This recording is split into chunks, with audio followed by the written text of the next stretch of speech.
Hello friends, आज दीर्घ संधि के बारे में चर्चा करते हैं। कल हमने ट्रिक मैथ में बताया था और आज उसी जो सूत्र थे आकाश वाणी दीर्घ उसी के बारे में हम कुछ चर्चा करेंगे। अब चलते हैं दीर्घ संधि और ट्रिक भी साथ में लिख देंगे। दीर्घ संधि, अब दीर्घ संधि का सूत्र होता है आकाश वाणी दीर्घ, आकाशवाणी दीर्घ, आकाशवाणी दीर्घ।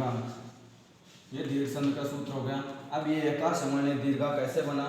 मैसूर सूत्र होते हैं। हमारे पाणिनि जो हैं उन्होंने मैसूर सूत्र दिए हैं, तो उन्होंने मैसूर सूत्र 14 मैसूर सूत्र दिए हैं और हम 2 मैसूर सूत्र से ही प्रत्याहार निकाल लेते हैं। आयुण, आ इ उड़, रे ले क, व्यस अयोंग अयोच है वर टलन इमंग, जब गढ़ दस जब गढ़ दस खपा चटता हो कपाही सरल।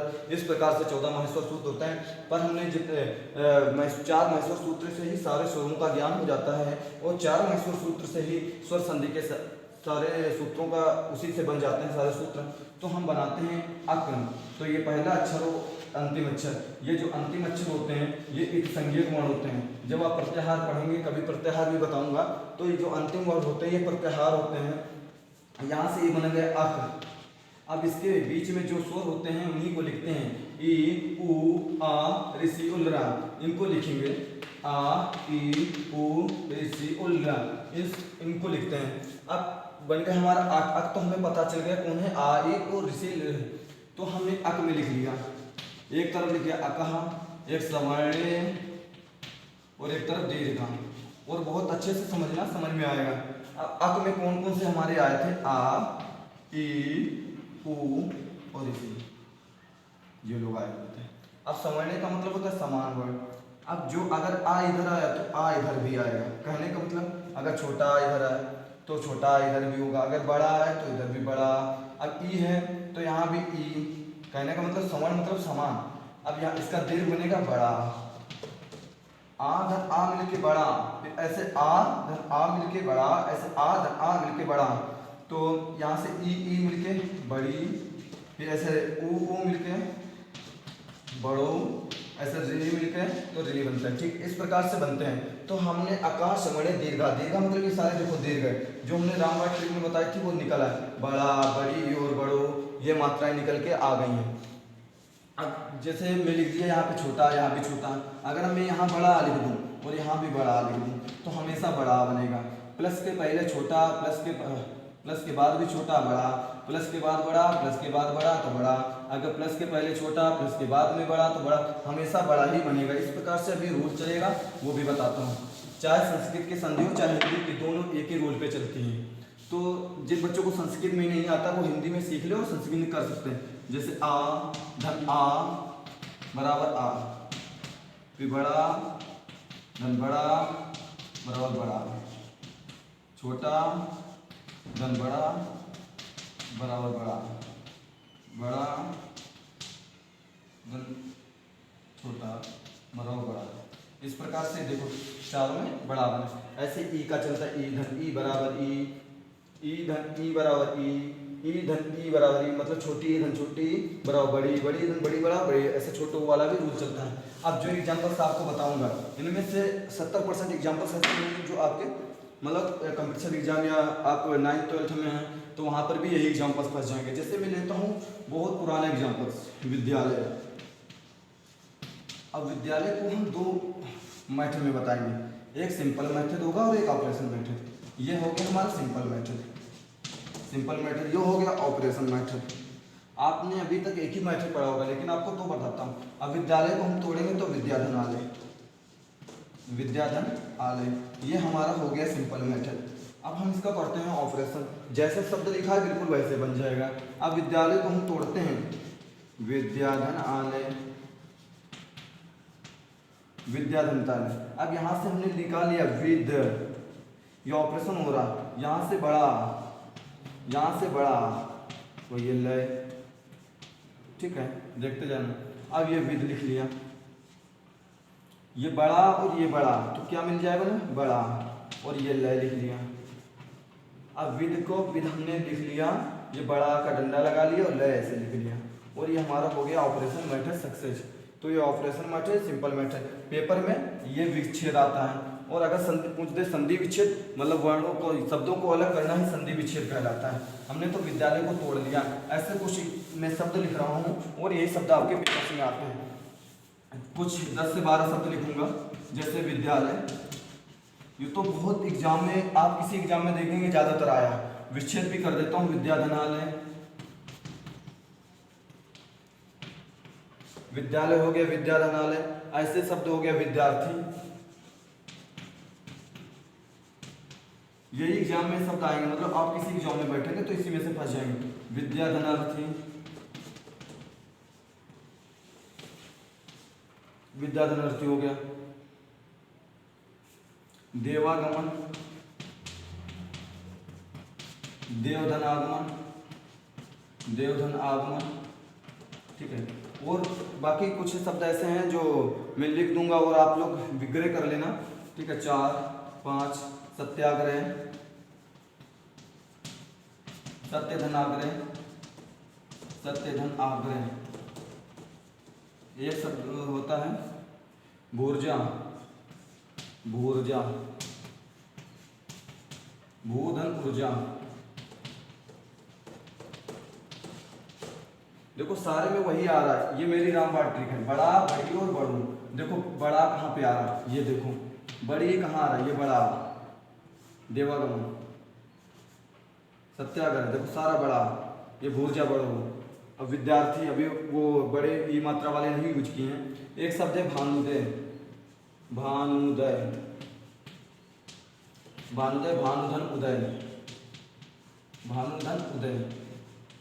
अब ये तो हमने बड़ा वाली सारी बात कर ली और बड़ों वाली हो गई। अब चलते हैं कुछ शब्दों को पकड़ते हैं बड़ी वाली। एग्जाम्पल तो मेरे पास दीर्घ संधि के 25-30 एग्जाम्पल्स है, अगर आप उन्हीं को पढ़ लेते हैं तो उन्हीं में से आपके पेपर में फंस जाएंगे, ठीक है। अब जैसे परीक्षार्थी, परीक्षार्थी,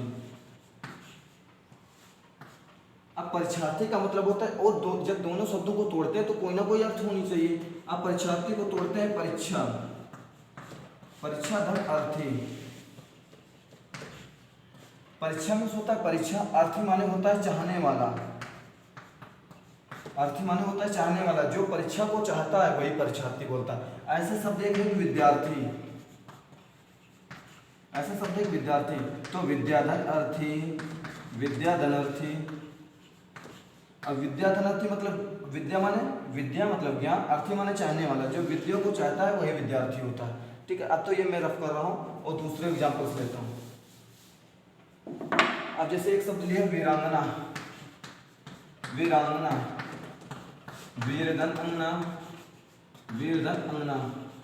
एक शब्द हम आपको देता हूँ और उसको आप कमेंट करके बताना कि रेखांश में कौन सी संधि है, रेखांश में कौन सी संधि है तथा इसका विच्छेद क्या है। 2 चीजें आपको बतानी, ये आपको दे रहा हूँ कमेंट में, आप करके बताना। रेखांश शब्द आप लोगों ने देख ही लिया होगा। अब चलते हैं बड़ी वाले लेते हैं, अतियु शब्द हैं। एक शब्द है अतियु, ये अतियु, अतियु को तोड़ेंगे तब क्या हो जाएगा, अतिधन एव,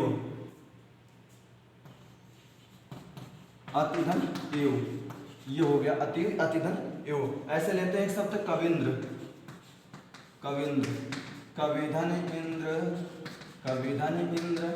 आप सब लोग जोड़ना सीख गए होंगे, जब बड़ी ही, बड़ी को देखो छोटी यहाँ, छोटी यहाँ, छोटी छोटी मिलके बड़ी ही बनता है। ऐसे शब्द होता है, अगर कविंद्र है तो कविंद्र के बाद रविंद्र भी आता है। अगर जैसे कविंद्र को हमने तोड़ा कविधन इंद्र, ऐसे रविंद्र को तोड़ेंगे रविधन इंद्र।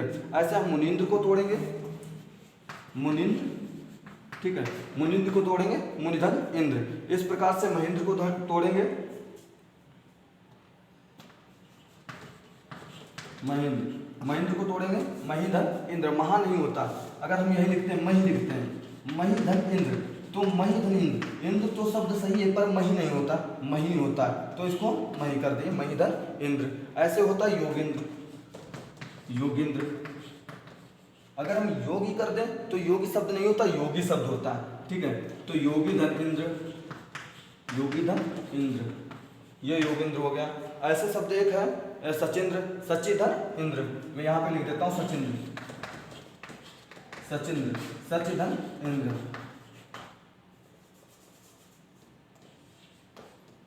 सचिंद्र, सची धन इंद्र, सची नहीं होता सची होता है, सचिंद्र सची धन इंद्र। अब मैं लक्ष्मीक्षा एक शब्द है, आप लोग लक्ष्मीक्षा का करना, लक्ष्मीक्षा, इसको आप लोगों को तोड़ने के लिए छोड़ रहे हैं, तो इसका मैं बता भी देता हूँ। लक्ष्मी धनिष्ठा आपको बताना है इसमें कौन सी धन। अब देखो जैसे यहाँ पे बड़ा ही, अब देखो बड़ी याद अतीव कविंद्र रविंद्र मुनिंद्र लक्ष्मीक्षा, देखो सारे में बड़ी याद है। अब मैं कुछ एग्जांपल्स बुक से ले लेता हूँ।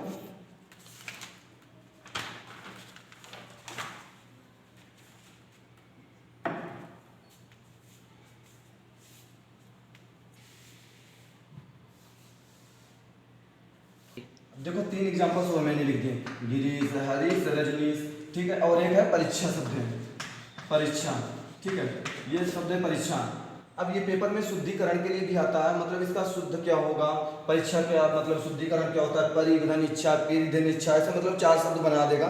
तो इसको तोड़ना है, कुछ तोड़ते हैं परिधन इच्छा परिधन इच्छा, तो ऐसे तोड़ते हैं। अगर हम एक शब्द आपको छोड़ दूंगा, गिरिधन ईश, गिरिधन ईश गिरीश, हरीश हरिधन ईश, हरिधन ईश, ठीक है, हरीश का हरिधन ईश, ठीक है, हरिधन सॉरी हरि लिख गया यहाँ पे, हरिधन ईश, हरीश हरिधन ईश, रजनीश रजनीधन ईश, रजनी धन ईश, ठीक है। अब आपको परीक्षा का करना है, ऐसे ही बिल्कुल होगा परिधन इच्छा, तो इसको आप लोग कर लेना, परिधन इच्छा। अब चलता हूँ, थोड़ा और ले लेता हूँ, 2 जो ऋषि वाले हैं उनको ले लेता हूँ। एक शब्द है मातरणम, अगर ये मातरणम आया तो इसके साथ पितरणम फ्री में है, पितरणम। अगर मातरणम का हमने कर दिया, मात्र धन ऋणम, कुछ नहीं, ये तो सबसे आसान होता है, मात्र का मात्र लिख दिया, आगे भी ऋषि लगा देंगे, ऋणम मात्र धन ऋणम, ऐसे इसको तोड़ेंगे तो पितृधन ऋणम पितरणम हो जाएगा, ठीक है। बस यही 2 शब्द ज़्यादातर परीक्षाओं में आते हैं, और देख लेता हूँ अगर कोई होते हैं, बस यही 2 हैं। अगर इसमें से कोई आएगा, एक आएगा मातरणम, मातरणम तो लिखा है, मातरणम भी लिखा है, पितरणम भी लिखा है, और पितृण आ सकता है, पितृण, पितृण शब्द आएगा, तो पितृधन क्या हो जाएगा, पितृधन ऋणम, ठीक है, पितृधन ऋणम करके हो जाएगा, पितृधन ऋण, पितृधन ऋण हो जाएगा, ठीक है। तो ये इसके अगर ऋषि से आएंगे तो यही 3 शब्द इंपॉर्टेंट है, इन्हीं में से कोई एक फंस जाएगा अगर ऋषि से आएगा। तो मैं कुछ और एग्जांपल्स दे देता हूँ, तो आपको इसको घर से कर लेना है, ठीक है। जो मैं एक बुक है मेरे पास, मैं उस बुक से एग्जांपल्स लिख देता हूँ, बुक आने दो, ठीक है। अनुदित, ये आपके एग्जाम में आने वाले उदाहरण हैं, अनुदित, भानुदय जो हम लिख चुके हैं, भानुदय, सूक्ति, और ये भी बता दूंगा कि कौन कौन से एग्जाम में एग्जाम्पल्स आते हैं, वधोत्सव, वधोत्सव, देखना इन सभी में आप मेरी ट्रिक को काम करना और वो लगेगी। और मैं लिख देता हूँ विद्याभ्यास, विद्याभ्यास, ये एग्जाम्पल्स लिख रहा हूँ, आप लोग अपने घर में कर लेना, पेपर में आएंगे तो इन्हीं में से आएंगे। देवालय, देवालय, भोजनालय, भोजनालय, ये मेरे यहाँ क्लास 7th की बुक है बच्चों की, पतंजलि गुरुकुलम में चलती है, बहुत अच्छी बुक है, तो मैं उसी बुक के एग्जाम्पल्स लिख रहा हूँ। नारीच्छा,